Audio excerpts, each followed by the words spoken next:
Hello everyone and welcome to Zoom in China. I'm Simone Gao. In 2020, the world's largest and most advanced chip maker, Taiwan Semiconductor Manufacturing Company, announced plans to build a $12 billion plant in Arizona where they will produce 3-nanometer chips. This is the largest onshoring in U.S. history. What is the full strategic meaning of this onshoring for America? The U.S. also recently passed several bills that will help America compete effectively with China in the high-tech arena. How impactful will that legislation be? What are China's vulnerabilities, and how will U.S. capital markets react to the recent disastrous IPO of Didi, China's version of Uber? I had these discussions with former Undersecretary of State Keith Krach. Take a listen. Thank you, Secretary Krach, for joining Zoom in China today. Thanks so much, Simone, for having me here. I really appreciate it.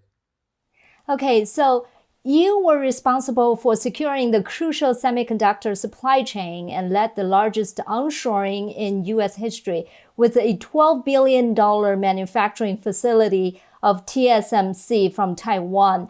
TSMC started to construct their plant in Arizona just recently, and they plan to invest over the years up to $70 billion into this Arizona facility. So tell me about it, the context, and the significance of this effort.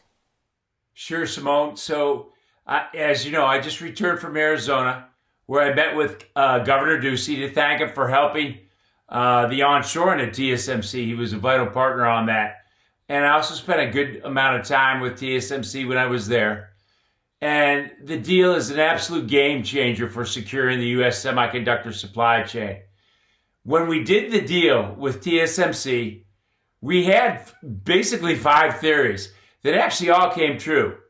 And the first one was that TSMC would increase their historic $12.5 billion investment over time.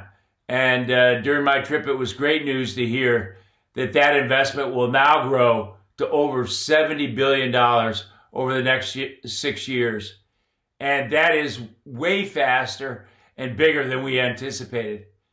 The second theory we had is that TSMC would also bring its ecosystem of suppliers all the way to the United States. And indeed they are. TSMC is bringing 9 major suppliers. And those major suppliers are bringing their own suppliers. And so this is what we call in the semiconductor business the clustering effect. It's more so than in any other industry. And that's how Silicon Valley originally got formed. The third catalyst, the third theory is really a catalyst about congressional funding.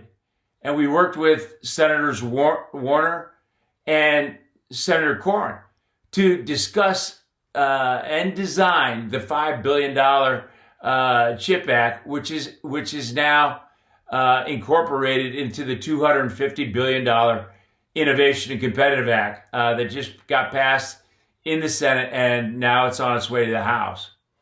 The other big thing, I think, a theory was that it'd be a giant leap towards bringing high-tech manufacturing back home to the U.S. where it belongs. And this really means training of Americans and more high-paying jobs. And most importantly, bringing critical know-how, which we've lost over the years, which is so vital to stronger national security. And then finally, the fifth one is that it would also be a catalyst for getting other semiconductor companies, foreign and domestic, to bring their manufacturing back to the U.S. And indeed, that is happening. Right. I see Intel is definitely following suit. So in addition to recently meeting with TSMC and the governor in Arizona, you also met with the executives at Intel. So tell me about that meeting. And do you think the onshoring of TSMC will also help the U.S. chip manufacturers to pick up speed to build in the U.S.? The answer is absolutely yes, Simone. We had a great meeting with Intel. That's really our fifth theory came true in a big way. The TSMC deal is not only bringing an ecosystem, but it really sparked an investment from other chip companies like Intel and Samsung. My old friend Pat Gelsinger, the new CEO at Intel, didn't waste any time in terms of announcing that he's going to expand their $20 billion fab in Chandler and expand it by $20 billion. And I think it goes without saying, we got a warm reception from Governor Ducey, because now over $100 billion of semiconductor ecosystem investment is going into Arizona. It's going to end up being the new Silicon Valley. However, it gets better. Samsung, the number 2 player, will be building a $17 billion fab in the U.S. in a yet disclosed location. So I really think the onshoring of TSMC, with everything combined, it sparked what will go down in history, I think, as the most strategic onshoring the world has ever known. Right. That said, China has the most complete industrial manufacturing capability in the world right now. It is the only country that has all 41 major industrial categories, 207 medium industrial categories, and 666 industrial subcategories. So as part of your global economic security strategy, you designed two bipartisan pieces of legislation, the $50 billion Chips for America Act and the $150 billion Endless Frontier Act. Both have been combined to form the new $250 billion Innovation and Competition Act. If America wants to rebuild its industrial manufacturing capabilities, where should it start? Does the U.S. Innovation and Competition Act set a good direction? Yes, it does, Simone. And our global economic security strategy had 3 pillars. The first is to turbocharge U.S. economic competitiveness and innovation. The second was safeguard American assets. And the third was to build a trust network of like-minded nations and companies that operate by a set of democratic principles. So the $250 billion U.S. bipartisan Innovation Competitive Act that incorporates the 2 pieces of legislation we designed, which was that $50 billion CHIP Act and the $150 billion Endless Frontiers Act, adds key monies also for alliance building and economic statecraft. And just like we did in the semiconductors, the bipartisan $250 billion bill aims to secure 10 tech-intensive sectors through research funding that vital American industries simply cannot cede to China Inc.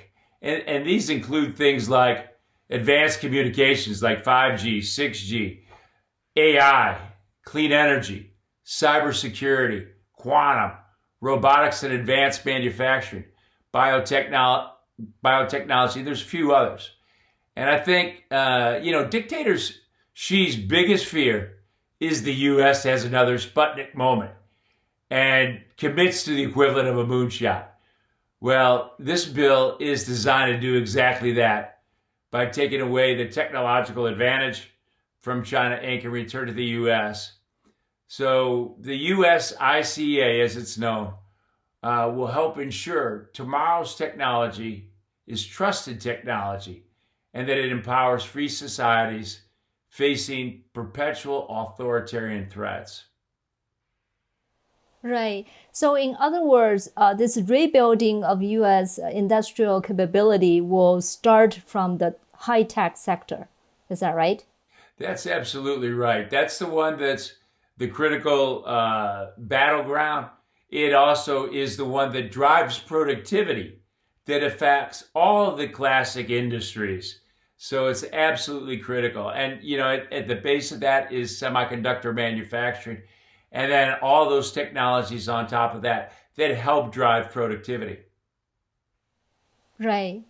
Also with the Endless Frontier Act, the U.S. is supporting and subsidizing research to a certain extent of the key technology industries. We know China has been doing this for a long time, subsidizing its key industries, and it has worked out very well for China in the short term. But such practices are not fair to other companies in the world, and in the long term, I think it stifles innovation. So in your discussion with Senator Schumer and Senator Young, did you recommend how America is going to be different when supporting its key industries?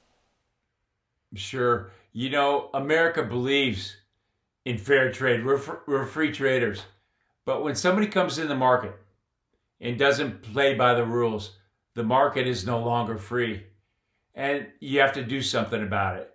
So, you know, since the 1960s, the U.S. government's long-term investments in research have been declining. We once led the world. Now we rank 9th globally in total R&D and 12th in publicly financed R&D. So when we designed the Endless Frontiers Act, and we presented to Senator Schumer and Senator Young a plan that could take that $150 billion of that Endless Frontiers money and turn it into $500 billion with a private sector match and also a match from our closest technological allies. And we also proposed a governance model that would accomplish that.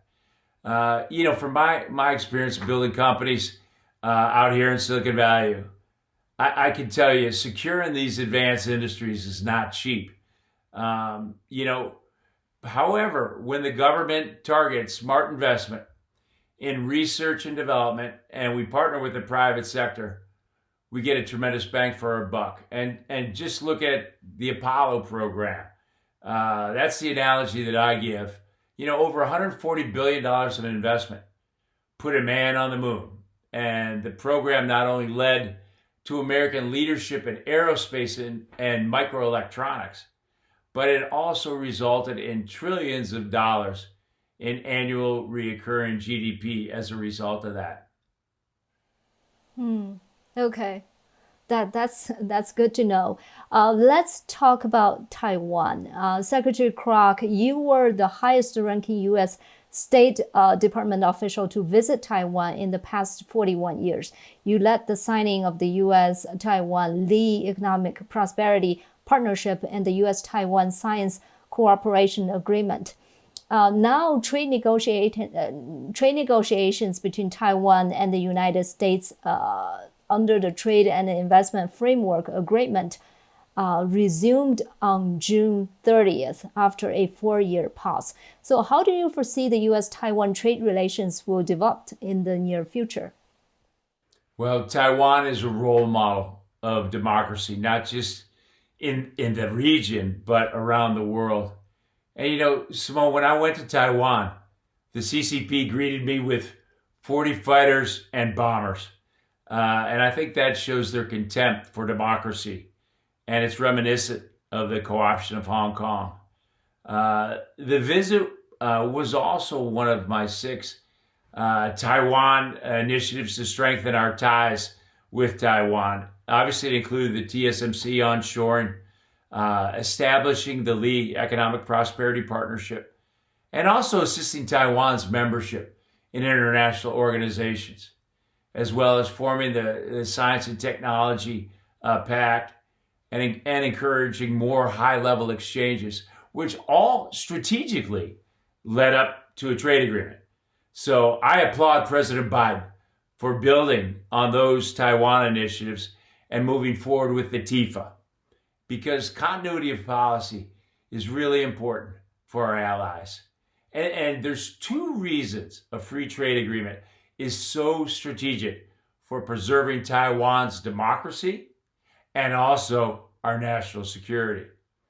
And the first is the free trade agreement creates, when you do one of those, it creates a halo effect for increased U.S. private sector investment, which leads to increased private sector investment from our allies. And if there's a kinetic conflict, then we're going to need all our allies.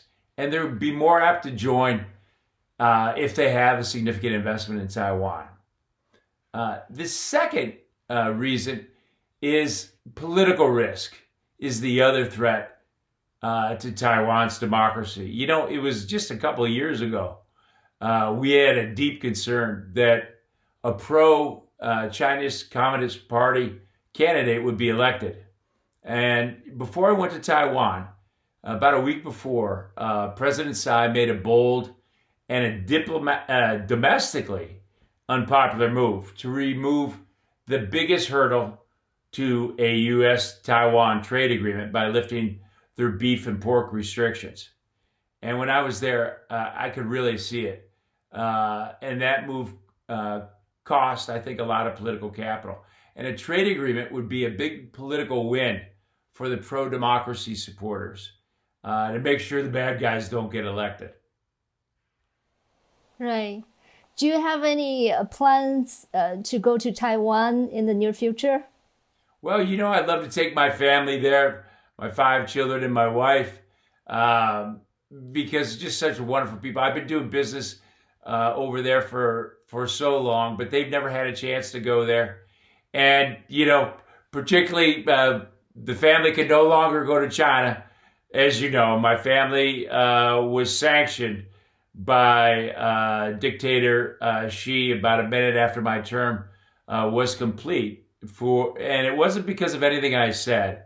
It was because of what we accomplished in all those national security initiatives where we got results. Yeah, that's right. You are the number 3 on the sanction list from China, right? I certainly was. And, you know, the way I look at it is why react when you can act? And I'm not going to bend a knee to Emperor Xi, that's for sure.